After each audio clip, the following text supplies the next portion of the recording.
Today, we're going to be doing a comparison of ETFs and index funds on Vanguard's UK platform, because whilst they might look pretty similar on the surface, there's actually quite a few differences that you should know. Both types of funds can be used to build up diversified portfolios, but which does it best? We have actually discussed a few of the differences in previous videos, but we've certainly not covered everything. So we just wanted to do a complete overview and put everything in one place. Just remember that I am not a financial advisor, and the opinions that I express in this video should not be taken as financial advice. I'm just doing it for fun. We'll start off by discussing some of the generic differences between ETFs and index funds that apply to the entire world of investing. Then we'll be going on Vanguard's UK website and comparing the differences between the ETFs and the index funds, specific to their platform. So hopefully, by the end of it, you'll have an idea of which type of fund is best, or at least which type of fund is best suited to what situation. Oh, I do love me a good Vanguard video. Let's get it.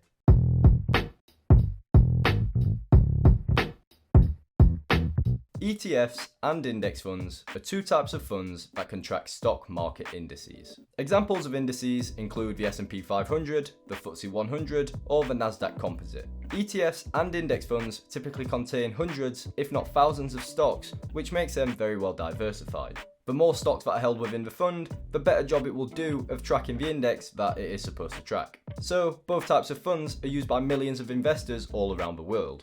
But what are the differences? And which is best? An ETF, or exchange traded fund, is a type of security that is traded directly on a stock market exchange, just like stocks are. You can think of them as groups of stocks that have been collected into a basket, and it is the basket that is being traded on the stock market. This means that they have a live price that changes throughout the day when the stock market is active. They can be used to track an index, market sector, commodity, or different types of asset, which makes them very flexible. In other words, an ETF doesn't just have to track a market index, like the S&P 500 for example. It could track gold, or say, solar energy. The diversification that ETFs offer over a wide range of asset classes makes them extremely popular. This graph shows the dollar amount in trillions that is invested in ETFs across the globe, which was close to 8 trillion in 2020. Index funds are like the father of ETFs. They've been around since the 1970s, whilst the first ETF went live in 1990. They are very similar to ETFs in the sense that they contain a collection of stocks, but they are not traded directly on stock market exchanges. This means that they don't have live prices throughout the day.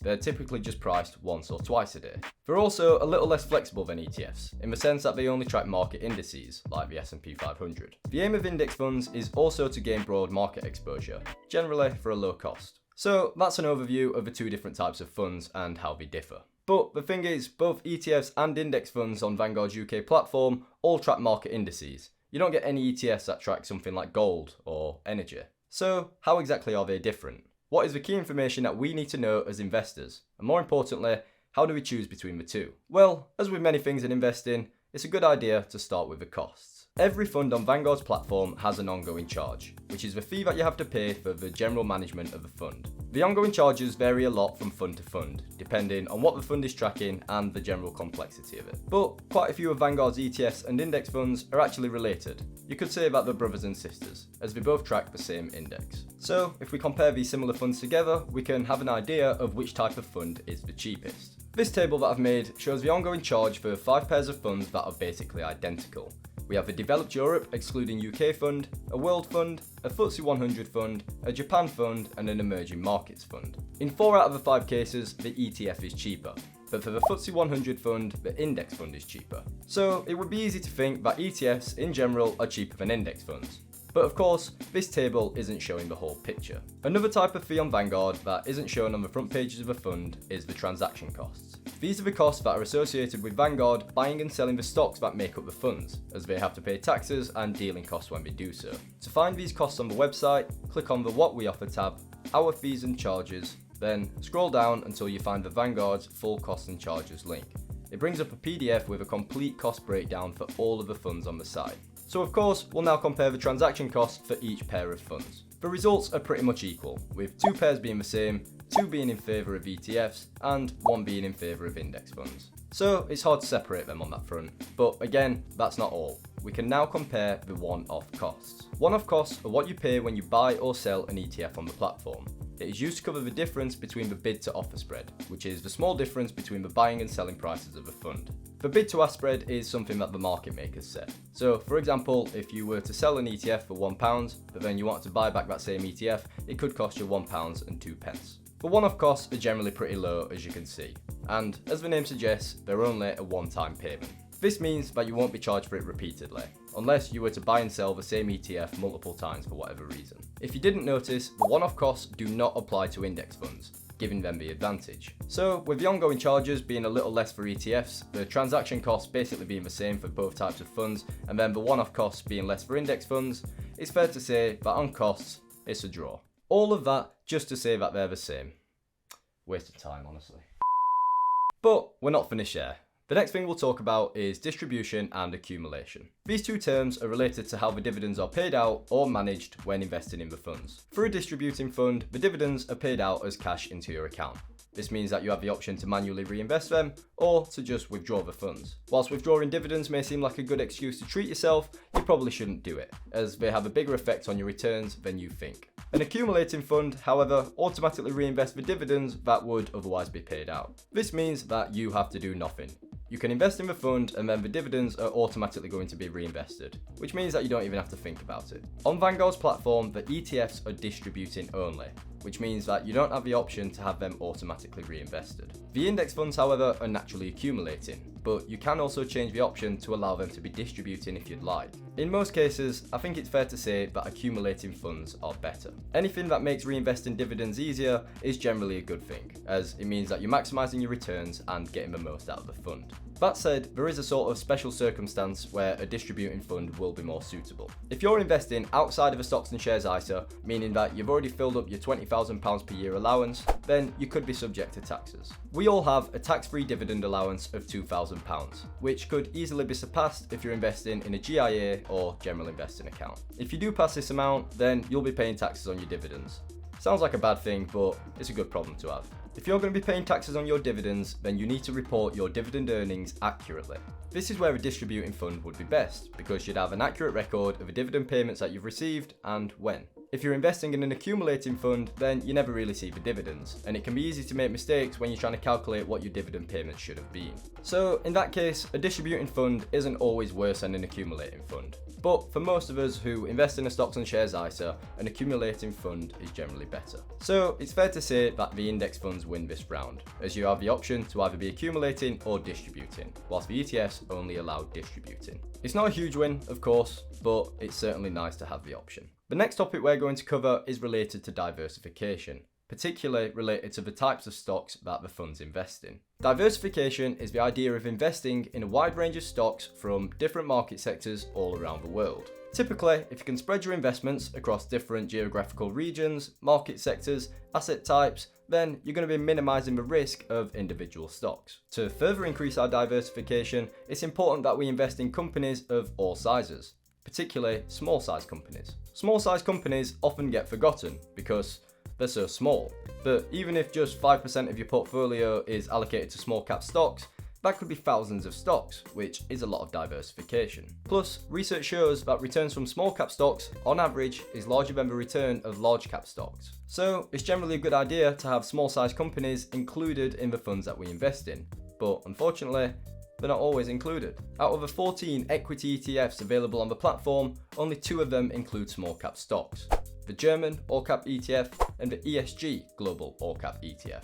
It's worth mentioning that the German fund is pretty niche and not many people invest in it, as it only has 105 million euros in assets. This is not ideal, as most of the funds only invest in large and medium sized stocks, which reduces our diversification. So, how do the index funds do? Out of the 19 equity index funds available, 7 of the funds include small cap stocks. We have the ESG Developed World All Cap Equity Index Fund, the UK version, which admittedly is basically the same fund, so you could ignore that one. Then you have the FTSE Global All Cap Index Fund, Global Small Cap Index Fund, which specialises in small cap stocks, the FTSE UK All Share Index Unit Trust, the US Equity Index Fund, and the ESG Emerging Markets All Cap Equity Index Fund. This is a lot more options than what the ETFs have when it comes to including small size companies. So it is fair to say that in general, the index funds are just that little bit more diversified than the ETFs when it comes to investing in companies of all sizes. So again, it's a win for the index funds. The next topic is related to purchasing shares of ETFs and index funds. Most investing platforms nowadays give you the option to purchase fractional shares when you're investing in stocks or ETFs on the stock market. This means that if you don't have enough money to purchase a whole stock, it'll break it down into a fraction of a share for you. This makes more expensive stocks and funds more accessible to the average investor, which is generally a good thing. However, on Vanguard's UK platform, fractional shares is not a thing. If you don't have enough money to purchase a whole share of one of their ETFs, then you can't buy it. This can be frustrating when investing with relatively small amounts of money, as you'll have a lot of cash left over in your account. For example, if I wanted to invest £100 in the S&P 500 ETF today, I would receive one share worth £61, and then the other cash, £39, would be left over uninvested. Now, if I was investing £100 per month, that'd be quite annoying, as I'd always have quite a lot of cash left over, uninvested, collecting dust. Admittedly, this isn't a huge problem when you have quite a large portfolio, as a little bit of cash on the side won't really make much of a difference. But if you're just starting out and you've got a lot of cash sat on the side, it can be frustrating. The index funds on Vanguard's platform, however, do not work like this, because they're not traded on the stock market like ETFs. They have a NAT price, meaning net asset value, but you don't have to reach this amount to invest in the fund. Any amount you invest just becomes part of the fund. So in many ways, it works just like fractional shares. So no matter how much you invest, you will never have any cash left on the side uninvested,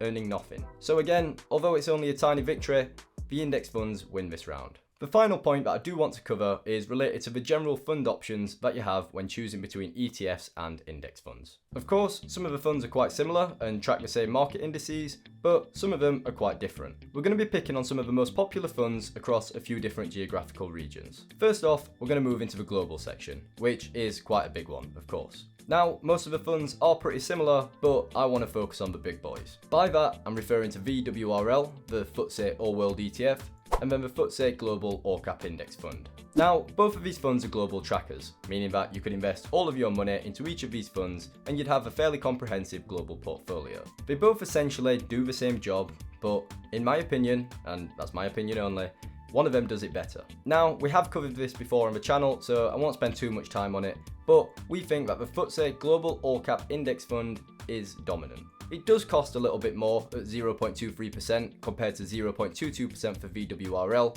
but it invests in almost twice as many stocks. When investing in a global tracker, you want maximum diversification, as it will best represent the global markets. The FTSE Global All Cap Index Fund does this exactly, and it blows VWRL out of the water. Plus, with reference to what we said earlier, the FTSE Global All Cap Index Fund invests in small cap stocks, whilst VWRL does not. So it has some extra diversification. Admittedly, on the ETF side, V3AM, the ESG Global All Cap ETF, did recently come out, and it does level the playing field just a bit. However, it is quite different as it is an ESG fund, which certainly won't appeal to everybody. Plus, in response to that, the index fund side includes an ESG Developed World Fund and an ESG Emerging Markets Fund that can be combined to replicate and arguably beat V3AM. Anyways, on to the next section, which is UK funds. For the ETF options, we have the FTSE 100 ETF and then the FTSE 250 ETF, which is the 100 largest stocks in the UK, followed by the 250 next largest. On the index fund side, amongst other options, we have the FTSE UK All Share Index Unit Trust. Again, the index fund option just seems to be a much better fund. It invests in over 600 stocks and it has an ongoing charge of 0.06%, which is cheaper than both of the ETF options. More diversification for a lower cost. You pick the winner. Finally, we'll look at the US funds on the platform. For the ETF side, we have the S&P 500 ETF and the FTSE North America ETF. For reference, the North America ETF is essentially the S&P 500 plus a few large cap Canadian stocks. On the index fund side, we have the US Equity Index Fund. Now, I do know that the S&P 500 ETF, VUSA, is very popular, and for good reason. The S&P 500 has performed amazingly, especially over the past few decades, and it is arguably one of the most famous market indices. But hear me out. The US Equity Index Fund is no joke. The fund invests in over 3,800 US companies, including large, medium, small, and even micro-sized companies, all for the low cost of 0.1%. That is a lot of diversification. You can't deny it. Compare this to the S&P 500, which only invests in 500 large cap companies, but does it for a lower cost at 0.07%. It is a close call, don't get me wrong, But for me, that extra 0.03% is worth it for the US equity index fund. You can't put a price on that level of diversification. I mean, okay, you probably can, but for me, 0.03%, that's a steal. So again, after comparing the fund selection, we think that the index fund takes this round, by a margin. So after all of that, we've compared the costs, dividend structure, diversification, fractional shares, and the fund options. In our opinion, and our opinion only, do your own research, the funds draw level in terms of costs, but the index funds win in every other category. All of the victories are of course pretty minor, and they don't mean a whole lot when isolated. But when you add up all of the little victories, the larger picture suggests that the index funds have the edge, in our opinion. That said, the ETFs are still amazing options to invest in, and I certainly wouldn't want people to avoid them just because of this video. Also, there's no saying that you can't combine both types of funds in a single portfolio if that's what would suit you best. Ultimately, both low-cost ETFs and low-cost index funds are going to get the job done, but it is important to know the difference between the two types of funds. And now you do. So, on that note, we'll see you next time.